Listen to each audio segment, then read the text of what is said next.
প্রিয় দর্শক, আজ শুক্রবার 5 সেপ্টেম্বর। স্বাগতম সারা বাংলার সাপ্তাহিক আয়োজন টপ অব দ্য উইকেন্ড। সাথে আছেন সঞ্জিতা জুথি। চলুন জেনে নেই গত সপ্তাহের উল্লেখযোগ্য কিছু খবর। জাতীয় খবর, নুরুল হক নুরের উপর হামলা, দেশ জুড়ে তীব্র সমালোচনার ঝড়। গণ অধিকার পরিষদের সভাপতি নুরুল হক নুরু সেনাবাহিনী ও পুলিশের হামলায় আহত হন গত শুক্রবার রাতে। ওই দিন জাতীয় পার্টির কার্যালয়ের সামনে 2 দফায় সংঘর্ষ হয় দল দুটির নেতাকর্মীদের মধ্যে। গেল সপ্তাহে এ খবরটি দেশের আলোচনার ঝড় তুলেছিল। বিশেষ করে সামাজিক যোগাযোগ মাধ্যমের প্রভাব নিয়ে নানা আলোচনা দেখা যায়। সেখানে অনেকেই ওই হামলা ও মারধরের ঘটনাটিকে স্বাভাবিক হিসাবে দেখছেন না। বিএনপির মহাসচিব মির্জা ফখরুল ইসলাম আলমগীর স্পষ্টভাবে বিবিসিকে বলেছেন, রাজনৈতিক পরিস্থিতি অস্থিতিশীল করার জন্যই পরিকল্পিতভাবে ঘটনাটি ঘটানো হয়েছে। নূরের উপর হামলার ঘটনার জের ধরে জামাত, এনসিপি, ইসলামী আন্দোলন সহ বিভিন্ন রাজনৈতিক দল বিক্ষোভও প্রদর্শন করে।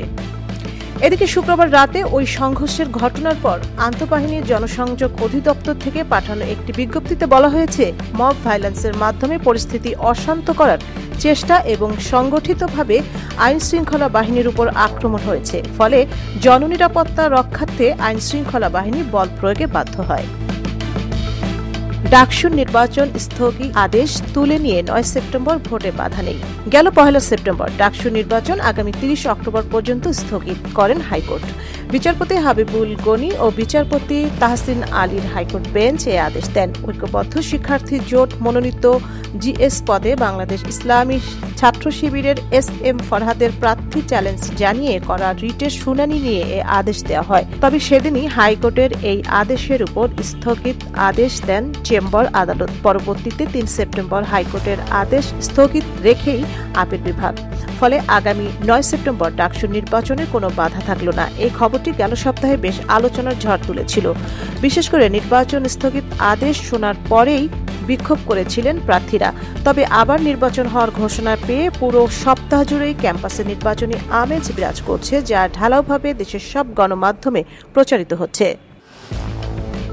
আসনের সীমানা পরিবর্তন, নির্বাচন কমিশনের গেজেট প্রকাশ। আসন্ন ত্রয়োদশ জাতীয় সংসদ নির্বাচনকে সামনে রেখে 46 সংসদীয় আসন পরিবর্তন এনে গেজেট প্রকাশ করেছে নির্বাচন কমিশন ইসি। নির্বাচন কমিশন দাবি আপত্তি আহ্বান করার পর মোট 84টি সংশোধনীয় আসনের আবেদন জমা পড়ে। এই 84 আসনের শুনানি করে 46 আসনের সীমানা পুনর্নির্ধারণ করে কমিশন। তবে সীমানা পুনর্নির্ধারণের খসড়ায় 39 আসনের পরিবর্তন এনে দাবি আপত্তি আহ্বান করে ইসি। বৃহস্পতিবার 4 সেপ্টেম্বর ইসির সিনিয়র সচিব আক্তার আহমেদ স্বাক্ষরিত 300 আসনের পুনর্নির্ধারণ নির্বাচনী এলাকা চূড়ান্ত তালিকার গেজেট প্রকাশ করা হয়েছে, যে খবর দেশের সব গণমাধ্যমেই উঠে এসেছে।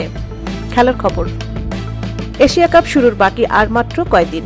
বড় এই টুর্নামেন্টের আগে দেশের মাটিতে নেদারল্যান্ডসের বিপক্ষে T20 সিরিজের মাঠে নেমেছিল বাংলাদেশ। সিলেট আন্তর্জাতিক স্টেডিয়ামে অনুষ্ঠিত হওয়া এই সিরিজে একচ্ছত্র দাপট ছিল বাংলাদেশের। সিরিজের প্রথম ম্যাচে বোলারদের বিধ্বংসী বোলিংয়ে 8 উইকেটে জয় পায় বাংলাদেশ। দ্বিতীয় ম্যাচেও ছিল বোলারদের দাপট। এই ম্যাচে 9 উইকেটের জয়, 1 ম্যাচ হাতে রেখে সিরিজ জয় নিশ্চিত করে বাংলাদেশ। বাংলাদেশের সামনে ছিল ডাচদের হোয়াইট ওয়াশ করার হাতছানি। তবে শেষ ম্যাচে বৃষ্টির কারণে ভেস্তে যাওয়ায় সেটা পারেনি বাংলাদেশ।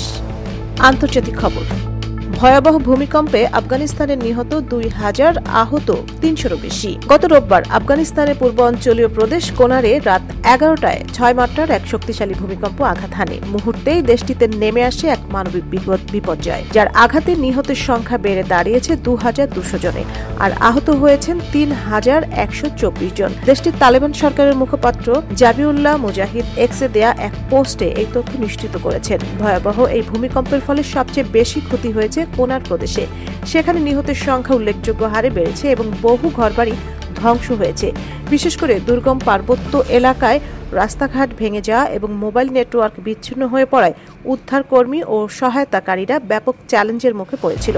জাতিসংঘ জানিয়েছে, প্রথম 24 ঘন্টায় ব্যাপক ভূমিধস ও পাথর ধসে পড়ায় দুর্গত এলাকায় পৌঁছানো খুবই কঠিন হয়ে পড়েছিল। এ খবরটি দেশের সব গণমাধ্যমেই প্রচার করা হয়েছে। দ্বিতীয় বিশ্বযুদ্ধের সমাপ্তির 80তম বার্ষিকী উপলক্ষে বুধবার আয়োজিত এক জমকালো কুচকাওয়াজে চীন তাদের সামরিক শক্তির সক্ষমতা দেখালো, যা কিনা হাজার হাজার মাইল দূরে ওয়াশিংটন ডিসির হোয়াইট হাউসে গভীরভাবে মনোযোগ দিয়ে দেখেছিলেন মার্কিন প্রেসিডেন্ট ডোনাল্ড ট্রাম্প।